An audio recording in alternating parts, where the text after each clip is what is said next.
tous, aujourd'hui on se retrouve pour la deuxième minute bouquin de la série. Ça s'appelle toujours comme ça parce que tout simplement j'ai pas eu d'autres idées pour cette série là et vous m'en avez pas proposé d'autres. Et puis du coup je me dis la minute bouquin c'est plutôt pas mal parce que c'est vrai que c'est un format qui dure 2-3 minutes.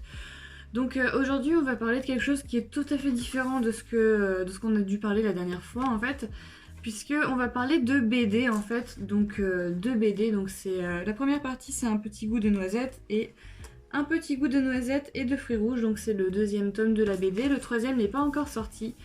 Donc c'est de l'auteur Vanida qui est nordiste, il me semble qu'elle est sur l'île et c'est vraiment chouette d'avoir des gens qui font ça dans le coin.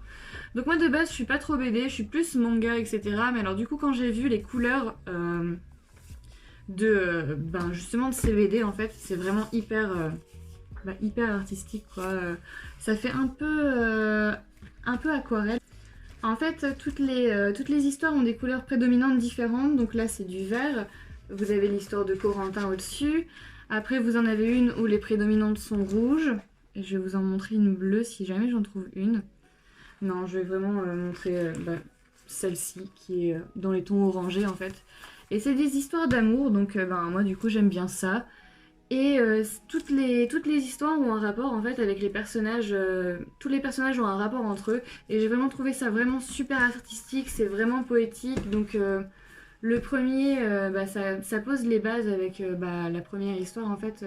Je vais pas spoiler, mais dans la première histoire vous avez en fait la raison pour laquelle ces bouquins s'appellent Un petit goût de noisette. Et donc dans le deuxième, ça fait un peu fleur de cerisier, j'adore les couleurs, c'est rose. Les bordures, c'est des paysages de forêt, mais peints, on dirait que tout a été peint à la main, à même le livre, quoi. C'est vraiment magnifique. Je vais vous montrer une couleur qui peut être sympa. Ouais, vous avez des personnages qui reviennent plusieurs fois, en fait. Et donc, en fait, ça donne ça. Les planches sont vraiment super beaux. Vous avez les bulles qui racontent l'histoire, qui sont hyper intéressantes. Et le fait de regarder un peu partout avec les couleurs, j'ai trouvé ça vachement beau. Moi je les ai trouvés au centre culturel de Leclerc, donc chez moi, à 17,10€ pièce.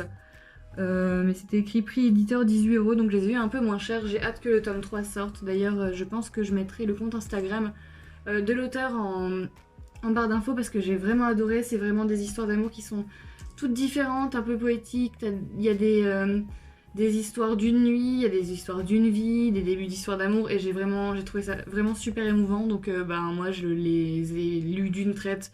J'aurais dû économiser un petit peu et lire peu à peu, mais là j'ai pas pu, franchement c'était tellement magnifique. Donc si jamais je trouve les liens sur la Fnac ou Amazon, je les mettrai aussi en barre d'infos. Dites-moi si vous êtes tenté par ces bouquins qui pour moi juste magnifiques quoi. Je pense que je mettrai sans hésiter un 9 sur 10 parce que franchement c'est sublime. Au niveau des histoires, au niveau des couleurs, les dessins sont super jolis. Du coup, dites-moi si vous aussi comme moi vous aimez les histoires d'amour ou si vous aimez les BD ou si vous avez des BD que je pourrais me conseiller. Ça serait sympa parce que c'est vraiment des choses que je lis pas vraiment habituellement. Et puis on se retrouve une prochaine fois pour une prochaine vidéo. Moi je vous fais des bisous